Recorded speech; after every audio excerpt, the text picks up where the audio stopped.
আগেই বলেছিলাম পাহাড়ে ভ্রমণ আমার পছন্দ না। মনে হতো পাহাড়ে গেলে ঠিক মতো খাওয়া দাওয়া করা যায় না, ইচ্ছা মতো ঘোরা যায় না, কখনো আবহাওয়া, কখনো রাস্তার জটলা, সব মিলিয়ে ভ্রমণের আনন্দটাই মাটি হয়ে যায়। কিন্তু এবারের অভিজ্ঞতা যেন আমার সমস্ত ধারণা বদলে দিল। পাহাড়ের মধ্যে যেন একটা অদ্ভুত নেশা লুকিয়ে আছে। প্রতিটি বাঁক পেরিয়ে প্রতিটি শিখরে চোখ রেখে মনে হচ্ছিল আরো এগোতে চাই, আরো দেখতে চাই। প্রকৃতির এই বিশালতার সামনে দাঁড়িয়ে অনুভব করলাম পাহাড় কেবল একটি স্থান নয়, এটি একটি অনন্ত আহ্বান। তার প্রতিটি স্তরে, প্রতিটি মেঘে ঢাকা চূড়ায় যেন লুকিয়ে আছে অজানা এক মোহ, যা আমাকে থামতে দেয় না। ইয়ামথাং ভ্যালি থেকে গ্যাংটকে ফিরে রাতে ক্লান্ত শরীরকে সামান্য বিশ্রাম দিয়ে সকালে আবার বেরিয়ে পড়লাম ছাঙ্গু লেকের উদ্দেশ্যে।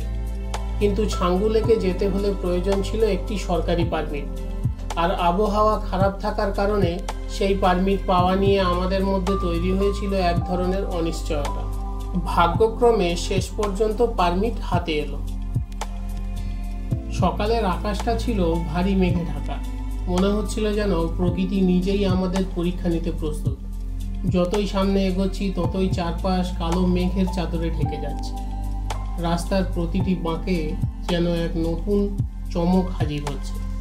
এমন রহস্যময় পরিবেশ, মেঘ আর কুয়াশার এই মিলন মেলা একদিকে শিহরণ জাগাচ্ছে, অন্যদিকে অজানা এক আনন্দের ঝলকানি এনে দিচ্ছে হৃদয়ে। যেন প্রকৃতির এক ভিন্ন রূপ আমাদের অভ্যর্থনা জানাতে অপেক্ষা করছে। অবশেষে বহু প্রতীক্ষার পর পৌঁছে গেলাম ছাঙ্গু লেক। তবে প্রকৃতি যেন সেদিন ছিল রুষ্ট। আকাশ ভরা কালো মেঘ, কনকনে ঠান্ডা হাওয়া আর ঘন ঘন ঝোড়ো পরিবেশ আমাদের লেকের সৌন্দর্য উপভোগ করার সময়টুকুও দিল না। তার ওপর পুলিশও সাবধান করলো, আবহাওয়া আরো খারাপ হতে পারে, তাই দ্রুত ফিরে যাওয়াই ভালো। তাই লেকের কাছ থেকে বিদায় নিতে হলো অল্প সময়ের মধ্যেই। ফেরার পথে মন কিছুটা ভারাক্রান্ত হলেও বরফের সাদা চাদর যেন আমাদের মন ভোলানোর দায়িত্ব নিয়েছিল। হাত ভরে তুষার তুলে খেলতে খেলতে একে অপরকে ছুঁড়ে আনন্দে ভরিয়ে তুললাম মুহূর্তগুলো।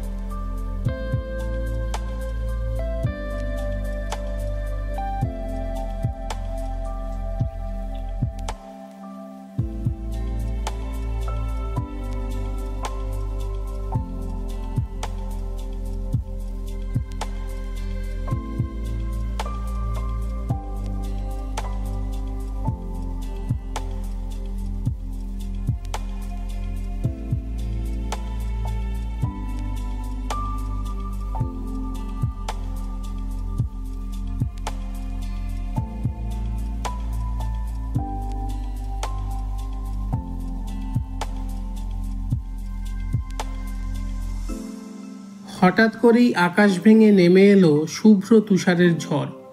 তুষারপাত এতটাই তীব্র হয়ে উঠল যে প্রকৃতির এই অপার সৌন্দর্য উপভোগ করার সময়টুকু যেন মুহূর্তেই ফুরিয়ে গেল। পরিস্থিতির বেগতিক দেখে আমরা দ্রুত গাড়ির দিকে ফিরে যাওয়ার সিদ্ধান্ত নিলাম। তুষারের কোমল পরশ যতই মুগ্ধ করুক, তার প্রচণ্ডতা যে উপেক্ষা করার মতো নয় তা সেদিন আরও একবার বুঝতে পারলাম।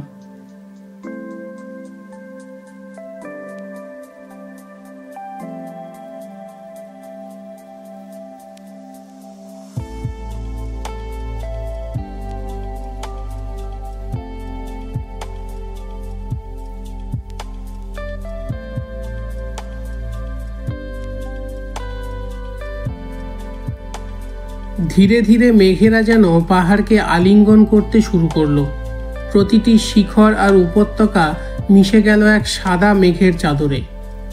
প্রকৃতির এই রহস্যময় রূপ আমাদের সামনে এক অভূতপূর্ব দৃশ্যপট তৈরি করেছিল। কিন্তু সেই মোহনীয় দৃশ্য উপভোগের সময় যেন খুবই অল্প ছিল।